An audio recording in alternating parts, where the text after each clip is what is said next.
If you're like me, you're a little overwhelmed about all of the executive orders that President Trump signed on Monday.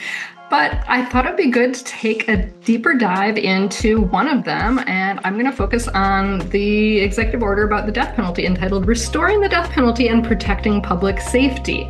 By way of background, Trump, in the last 6 months of his previous administration, went on a killing spree, executing 13 people who were on federal death row. In July of 2021, Attorney General Merrick Garland established a moratorium on federal executions pending a review of the protocol for federal executions.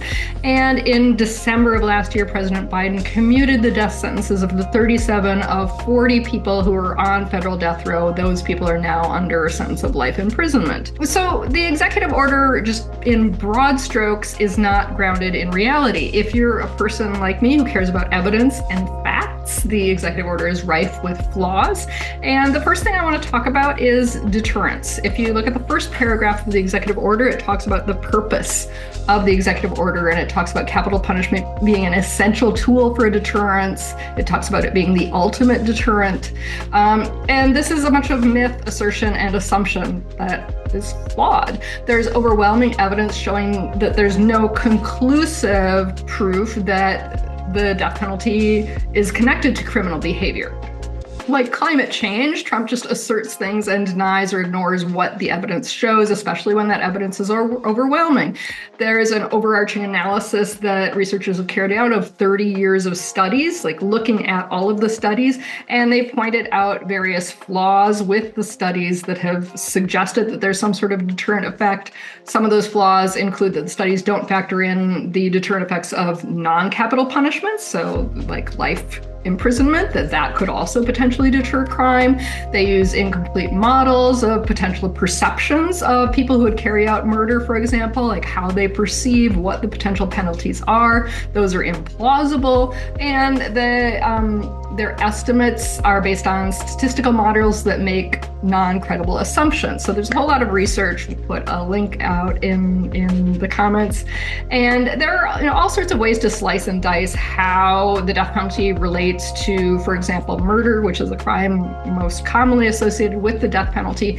But I will just show you one graph from the Death Penalty Information Center that I think is really helpful to show states that have the death penalty and states that don't have the death penalty, and what the murder rates are. So I am going to share that table. And there you have it, from 1990 to 2020.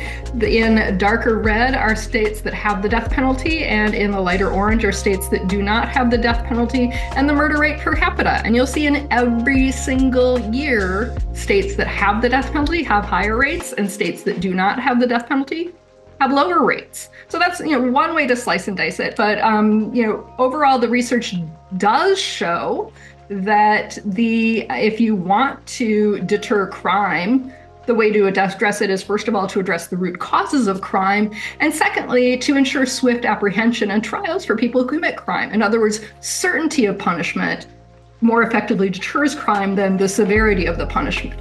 And the issue here is that it requires dedicating resources, doing training and improving detective work for people to find out who committed a crime and to hold them accountable. The death penalty, on the other hand, is cheap talk. It's this tough guy type of language, rather than doing the hard policy work of actually finding out why people commit crimes, and then when people do commit crimes, to apprehend them swiftly and ensure that they have a fair trial and are held accountable.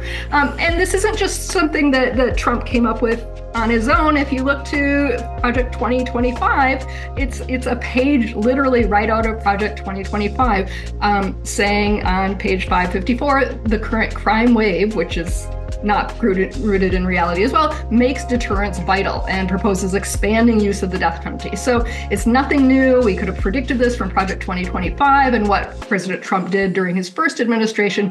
But this reliance on this myth of deterrence is something entirely predictable and entirely false. And it's something that we've talked about in World Day Against the Death Penalty in 2024, and again in this year, is about the death penalty protects no one. And we've done a lot of actions and activities raising awareness about this myth, including a brief we submitted to the African Court on Human and People's Rights about the myth of deterrence and how it relates to the African Charter on Human and People's Rights. So this is just one of the many flaws, and I'll talk about some other flaws in another segment.